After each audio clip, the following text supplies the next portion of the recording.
Hello all இந்த ப்ராப்ளம்ல நம்ம ரெண்டு டைப்பா போடலாம். ஃபர்ஸ்ட் நார்மல் மெத்தட்ல போடலாம். தென் லாஸ்டா ஒரு ஷார்ட்கட் பார்க்கலாம். கவனிங்க.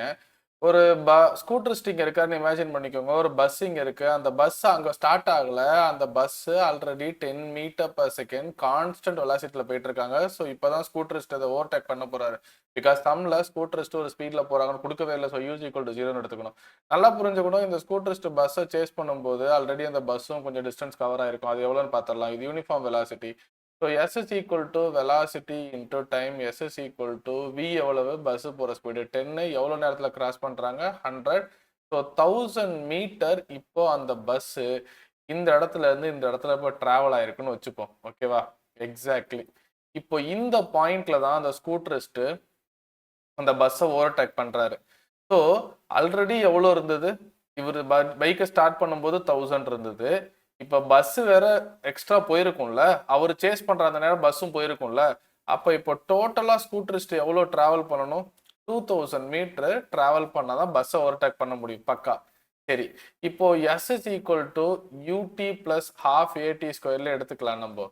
இப்போ என்ன சொல்லியிருக்காங்கன்னா, அவங்க எவ்வளவு டைம்னு கேட்டாங்க அப்படின்னா, நம்ம இதை வெலாசிட்டிய நம்ம உள்ள கொண்டு வரணும். கரெக்டா? இப்படி கூட சில பேர் யோசிக்கலாம். நான் சொல்லிட்டேன், ரொம்ப நார்மல் மெத்தட்ல ஒன்று ஒர்க் பண்ணும். ரிலேட்டிவ் வெலாசிட்டி கான்செப்ட்ல அப்படி ஒர்க் பண்ணலாம். Into T square.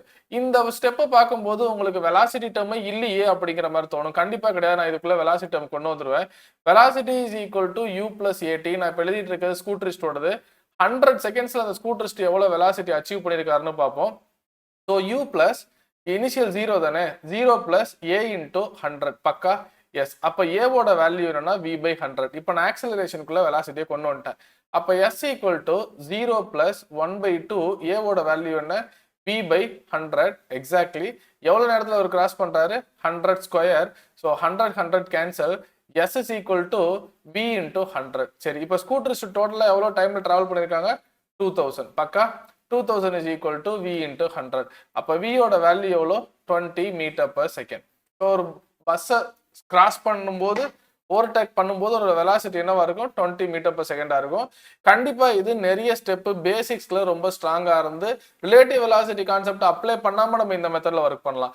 ஆனா ரிலேட்டிவ் வெலாசிட்டி கான்செப்ட் அப்ளை பண்ணும்போது நம்ம ரொம்ப நுணுக்கமா ஒன்று புரிஞ்சுக்கணும். என்ன அப்படின்னா, ஸ்கூட்டரிஸ்டும் பஸ்ஸும் ஒரே டைரக்ஷன்ல போறாங்க. ஸ்கூட்டரிஸ்ட் தான் ஸ்பீடா போகணும் பஸ்ஸை விட. அப்ப V மைனஸ் பஸ்ஸோட ஸ்பீடு எவ்வளோன்னு பாத்தீங்கன்னா 10. நான் ரிலேட்டிவ் வெலாசிட்டி கான்செப்ட் எழுதியிருக்கேன். இப்போ இந்த ஜேர்னி ஸ்டார்ட் பண்ணும்போது அவங்களுக்குள்ள அந்த டைம் என்னன்னு பாத்தீங்கன்னா 100ல அவங்க ஓவர்டேக் பண்றாங்க. இந்த ஜேர்னி ஸ்டார்ட் பண்ணும்போது அவங்களுக்குள்ள டிஸ்டன்ஸ் என்னன்னு பாத்தீங்கன்னா 100 metre. So velocity in time is equal to 100 metre. But இந்த பஸ்ஸும் நகருமே அப்படின்னு யோசிச்சவங்களால 1000 போட முடியுமான்னு கேட்டா மேபி யோசிக்கலாம். இல்லைன்னா இந்த நார்மல் மெத்தட சூஸ் பண்ணலாம். செம்ம நல்லா புரிஞ்சுக்கணும். இப்போ ஒரு சொல்யூஷன் பார்க்கும்போது இப்படி ஏன் நம்ம யோசிக்கலாம் அப்படிங்கும்போது உங்களோட தாட் ப்ராசஸ் என்னன்னு நீங்க அப்ளை பண்ணலாம். ஸோ இதுல ஆன்சர் என்ன வரும்னு பாத்தீங்கன்னா V minus 10 is equal to இங்க இந்த 100 இதை கேன்சல் பண்ணீங்கன்னா 10. அப்ப V is equal to 20 metre per second. So பஸ்ஸும் நகருமே அப்படின்னு வச்சா நீங்க ரிலேட்டிவ் வெலாசிட்டி யோசிக்கும் போது இதுல பாருங்க 20 செகண்ட்ஸ்ல ஆன்சர் போட்டுடலாம் கண்டிப்பா. ஆனா அப்படி இல்லைனாலும் நம்ம நார்மல் மெத்தட்ல ப்ரொடியூஸ் பண்ணணும். என்ன பொறுத்த வரைக்கும் ஒன் டைமென்ஷன் ப்ராப்ளம்க்கு ஸ்கிமெட்டிக் போட்டு எப்போ ஒர்க் பண்றோமோ அப்பவே நம்ம கிட்டத்தட்ட பாதி ப்ராப்ளம் நம்ம சால்வ் பண்ண மாதிரி. Keep on watching. Thank you.